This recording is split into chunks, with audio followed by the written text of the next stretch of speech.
Phase en fonction de la pulsation. La phase est égale, donc, ou l'argument de cette fonction de transfert est égal à l'argument du numérateur, c'est-à-dire phi1, je vais appeler phi1, moins l'argument du dénominateur phi2. L'argument du numérateur, on voit que arc tangente de phi1 égale moins 1. Autrement dit, phi1 est égal à pi. Pour phi2, eh bien phi2 déjà, on est sûr que phi2 est un angle qui est positif. Pourquoi? Parce que le cosinus est positif et le sinus est positif également. Alors, bien tout simplement, tangente de phi2 est égal à quoi?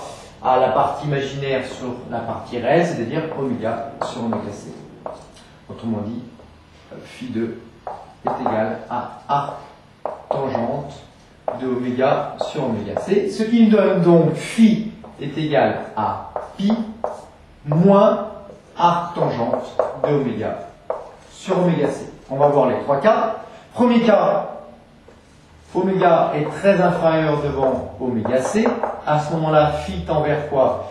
Eh bien, phi tend vers la valeur pi moins arc tangente de 0. Ce qui nous fait, arc tangente de 0, ça nous fait 0 pour phi2. Donc pi moins 0, ça veut dire que phi tend vers pi. Voilà pour la première asymptote. Si oméga égale oméga c, à ce moment-là, phi est égal à pi moins arc tangente de 1. Tangente de 1, on a vu que phi2 ne pouvait être que positif, donc arc tangente de 1 c'est pi sur 4. Donc phi est égal à pi moins pi sur 4.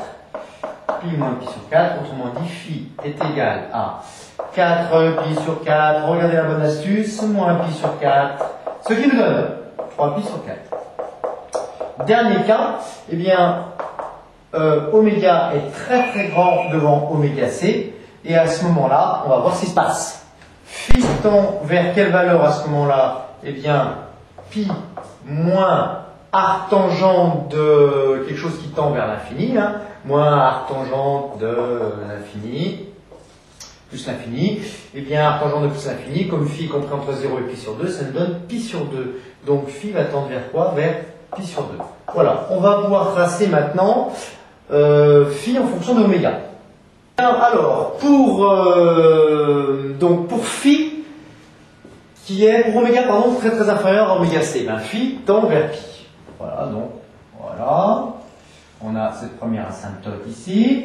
Ensuite, la seconde asymptote, c'est quand oméga est très très grand devant oméga c, donc tend vers l'infini, phi tend vers pi sur 2. Donc voilà notre pi, et voilà notre pi sur 2. Donc voilà l'asymptote ici. Ensuite, eh ben, qu'est-ce qu'on a? On a pour oméga égale oméga c. Ici, oméga égale oméga c. On a 3 pi sur 4. Donc le 3 pi sur 4, il est à mi-chemin entre pi et pi sur 2. 3 pi sur 4.